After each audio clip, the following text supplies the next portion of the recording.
Eh bien bonjour à tous, c'est Mystiki. Aujourd'hui j'aimerais vous partager mon point de vue sur un anime de romance et de science-fiction qui est déjà plus ou moins connu, Darling in the Franxx. Dans cette vidéo je vous ferai une présentation de l'œuvre en général avant d'aborder la série en détail pour vous dire ce que j'en ai pensé.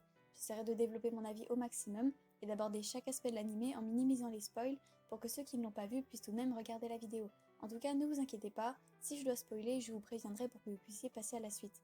N'ayant vu que l'adaptation animée, je ne vous parlerai donc que de celle-ci. Par ailleurs, je vous rappelle que les goûts et les couleurs, ça ne se discute pas, et donc il ne s'agit que de mon point de vue. Vous pouvez très bien ne pas être d'accord. Sur ce, c'est parti.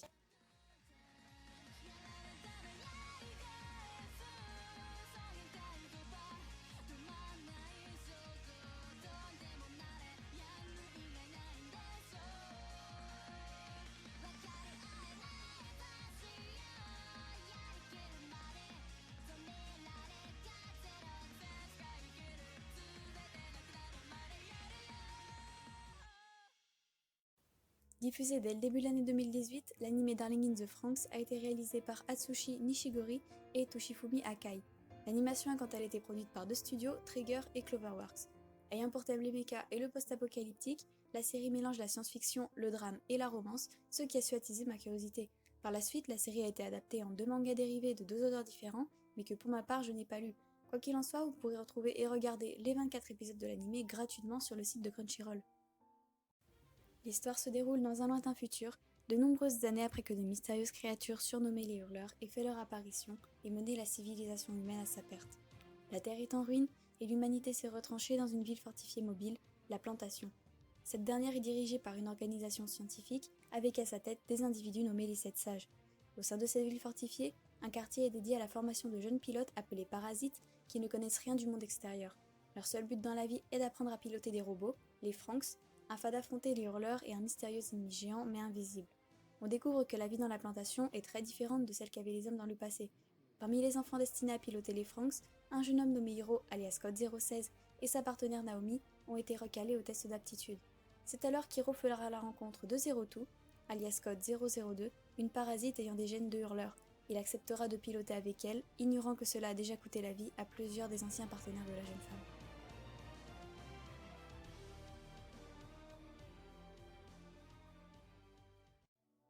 Avant d'entrer dans le détail, je pense qu'il est bien de vous donner mes impressions globales sur l'anime. Pour ceux n'ayant pas vu Darling in the Franxx, ne vous en faites pas, ce n'est pas parce que j'entrerai dans les détails que je vais spoiler, vous pourrez donc continuer la vidéo sans inquiétude. Bon, de base, les mechas et les animes de science-fiction en général, je vous avoue que c'est pas du tout mon truc, j'ai du mal à prendre plaisir à voir des combats entre robots, et à part de l'ennui, ça me fait pas ressentir grand chose. Mais allez savoir pourquoi, il y a quelques mois, je suis tombée sur Darling in the Franxx et je l'ai commencé sur un coup de tête.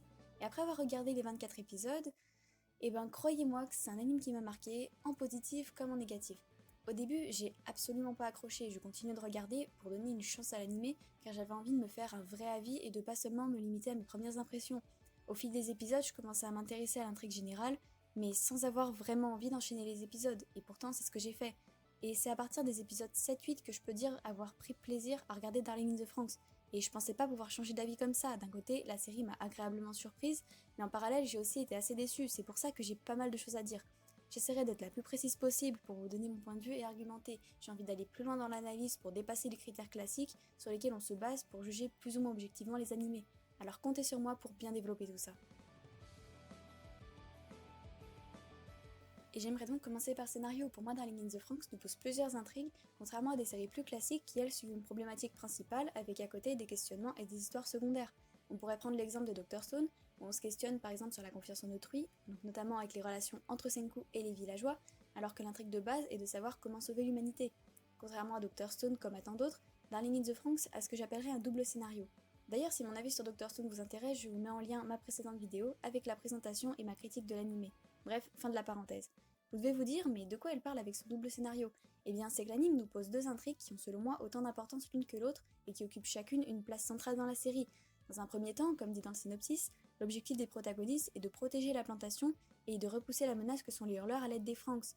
Dans un second temps, l'histoire nous amène à nous questionner sur les relations humaines, sur ce que représentent désormais les individus, la question de leur place, de leur identité, de leur vie dans cette ville fortifiée comparée à celle qu'ils auraient eue dans le monde d'avant. Ici, ces questions tournant autour des relations entre les personnages et le développement de leurs sentiments ont autant d'importance que celles qui se posent quant à l'origine des hurleurs et à la nécessité de combattre pour protéger l'humanité. Les deux genres de la série que sont la science-fiction et la romance ne se complètent pas pour servir une intrigue générale, mais traite chacun une problématique, et j'ai trouvé que le mélange était bien dosé et au final plutôt réussi.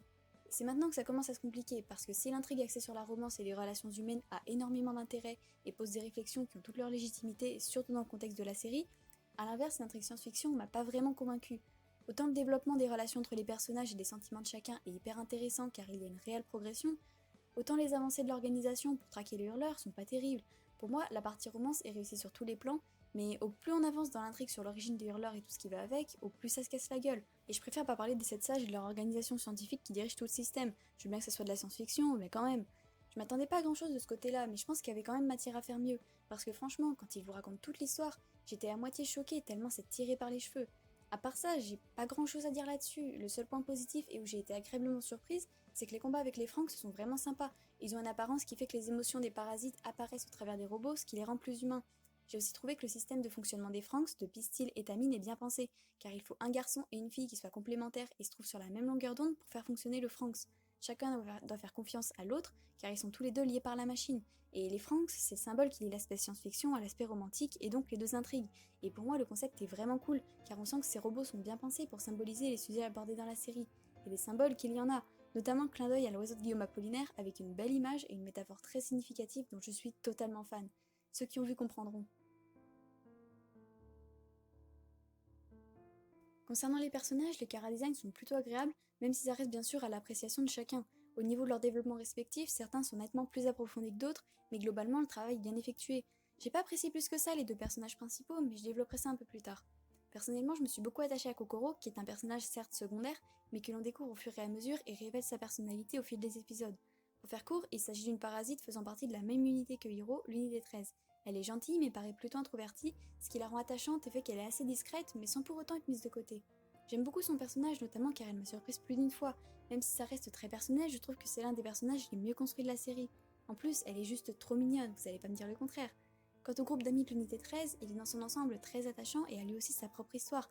Cet aspect-là de la série, je trouve très bien élaboré, ce qui fait que j'ai fini par me laisser prendre dans l'histoire. C'est aussi ce qui m'a permis de dépasser mes premières impressions qui étaient plutôt négatives. Ce qui fait que quand j'ai commencé dans les the Franxx, j'ai eu du mal à l'apprécier, c'est aussi que je n'aimais pas la relation entre Hiro et Zero Two, car dès le début, on sent qu'ils développent une relation toxique. Je trouvais que Hiro était trop passif et pour moi il se laissait carrément dominer par Zero Two. D'ailleurs, je risque d'en choquer certains, mais je n'aimais pas spécialement Zero Two. Je sais que son personnage est énormément apprécié, surtout en tant que waifu, et qu'elle a une grosse communauté. Mais personnellement, je trouve qu'elle a un comportement vraiment exaspérant. Elle est ultra possessive, égoïste, elle a peu de considération pour les autres, et a de base un fort caractère. Je vous avoue avoir mis un certain temps à me faire au personnage.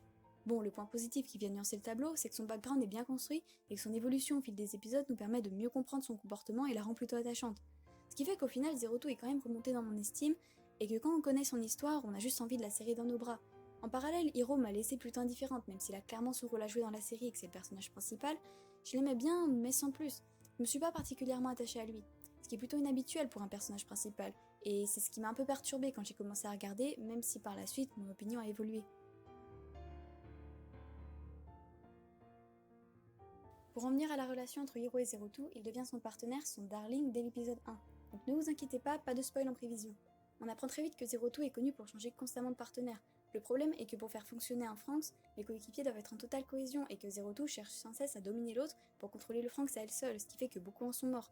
Ceux qui s'en sortent après avoir piloté avec elle la décrivent comme un monstre qui cherche à les absorber. En devenant son darling, Hiro développera avec elle une relation dangereuse, voire toxique, cachée sur lui comme une drogue, et c'est là que les problèmes et les désaccords se multiplient. J'ai trouvé que leur relation initiale était assez malsaine, en plus du fait que le comportement de Zero Two m'exaspère. Ils ont beau être en totale symbiose lorsqu'ils pilotent le Strelitzia, ils ont une attitude totalement différente. C'est pour ça que mon avis sur le couple Hiro-Zero Two est très nuancé.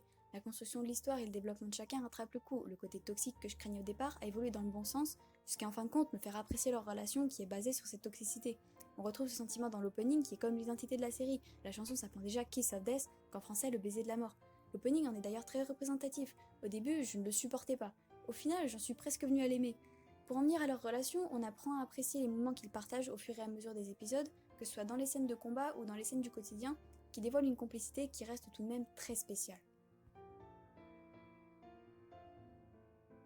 Pour compléter tout ça, on peut également ajouter que la romance est abordée sous plusieurs angles. Elle ne se limite pas à Hiro Zero Two, mais est également expérimentée par chacun sans que cela soit lourd dans le scénario. Pour moi, l'aspect romantique pose tout un tas de questions qui nous font vraiment réfléchir.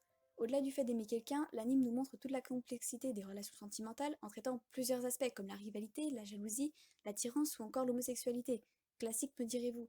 Mais dans un univers de science-fiction où les enfants ne connaissent rien à la vie et ne savent que piloter des Franxx, ça prend une toute autre dimension. On a droit à des situations parfois comiques, quelques etchis par-ci par-là, qui ne sont pour certains que du fanservice, mais qui selon moi sont ici des procédés qui sont bien utilisés et qui servent vraiment l'intrigue romantique. Et pour moi, c'est une totale réussite, et je pèse mes mots en disant que c'est à mon avis le shonen avec la romance la mieux construite. Le scénario ne peut pas se copier-coller à une autre série. Beaucoup d'éléments sont donc sujets à la réflexion. Pour moi, c'est ce qui constitue la force et la profondeur de Darling in the Franxx, et ce qui fait que mon avis sur l'anime s'est totalement transformé au fil des épisodes. Au début, j'ai détesté, et au final, j'ai adoré. Bien sûr, rien ne peut être parfait, mais c'est pour moi amplement suffisant pour faire pencher la balance et me laisser de beaux souvenirs de l'anime. L'ensemble de l'intrigue fait qu'on est finalement amené à se poser de vraies questions. Au-delà de la complexité des relations humaines, Darling in the Franxx nous invite à réfléchir sur le sens de notre vie, de celle des personnages, pour en final en venir à des questions existentielles, à des questions que je me suis moi-même posées. Est-ce que l'on a le droit d'interférer dans les relations humaines, de priver les autres du bonheur sous prétexte de servir une noble cause? Faut-il assurer la survie de l'espèce humaine au prix de sa déshumanisation? Autant de questions qui n'ont pas vraiment de réponse. Et il est rare de trouver un anime qui aborde ces thématiques avec autant de profondeur. La construction de l'aspect romantique engage une réflexion qu'on peut pousser jusqu'à se questionner sur le sens même de l'humanité. Et là, je sais pas quoi dire tellement que je m'y attendais pas. J'aurais jamais imaginé commencer un anime de romance et de science-fiction pour me retrouver à me poser des questions existentielles.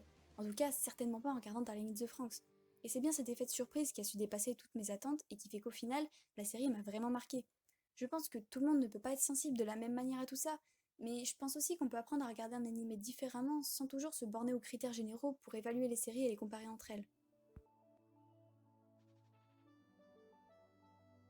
Avant de passer à la conclusion, je voulais faire une petite partie sur la fin de Darling in the Franxx pour donner mon avis, mais toujours sans spoiler.